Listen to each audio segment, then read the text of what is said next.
Bago ka makipagrelasyon sa isang tao, isaalang-alang mo muna ang mga tanong na ito. Una, handa ka bang magkaroon ng isang seryosong relasyon sa isang tao? Ang pakikipagrelasyon ay isang napakaseryosong bagay na hindi dapat ginagawang biro. At dapat mo ring malaman kung seryoso ba talaga sa'yo ang partner mo. Kasi baka ikaw lang ang seryoso sa kanya, mahirap yun. Pangalawa, magkapareho ba kayo ng paniniwala at kaugalian?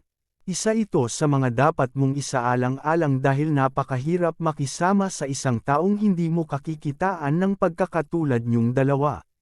Minsan kasi kung magkaiba ng paniniwala at nakaugalian, ito ang pagmumula ng gulo sa relasyon.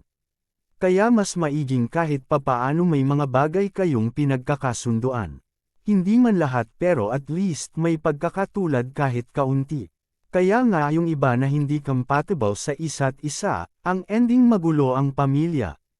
Pangatlo, handa ka ba sa samot-saring emosyon na iyong mararamdaman? Sa oras na makipagrelasyon ka sa isang tao, dapat mo ring ihanda ang sarili mo sa mga emosyong iyong mararamdaman. Sa pakikipagrelasyon hindi lang naman puro saya, maaari kang makaramdam ng lungkot at pagkabigo minsan. Kailangan mo pang ayalay ang iyong mga balikat sa iyong partner upang kanyang masandalan. Kaya dapat handa ka sa mga ganitong bagay. Pang-apat, ano ang iyong mararamdaman sa tuwing tatawagan mo siyang boyfriend, girlfriend o kaya partner? Ano ang iyong mararamdaman kapag ipinakilala mo siyang boyfriend o kaya girlfriend? Magiging proud ka ba? Matutuwa o mahihiya? At pag tinawag mo ba siyang boyfriend o kaya girlfriend, magiging komportable ka ba o manliliit ka? Isa lang ito sa mga tanong na parang kalokohan lang subalit dapat mong isaalang-alang.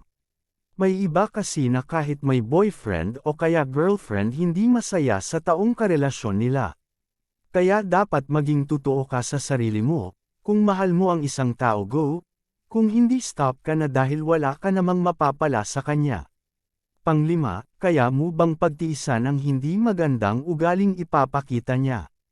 Sa pakikipagrelasyon, hindi palaging nasa yugto kayo ng pagliligawan kung saan lahat ng magagandang katangian ipinakikita ng partner mo.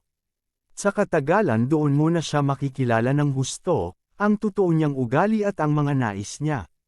Pag pinakitaan kanya ng hindi maganda, kaya mo bang magpasensya sa kanya? Ngayong wala ka na sa yugto ng pagliligawan at ang tumambad na sayo ay realidad, kaya mo bang tanggapin ang mga negatibong bagay tungkol sa partner mo? Kasi yung totoo niyang ugali hindi niya yun habang buhay na mate at tago.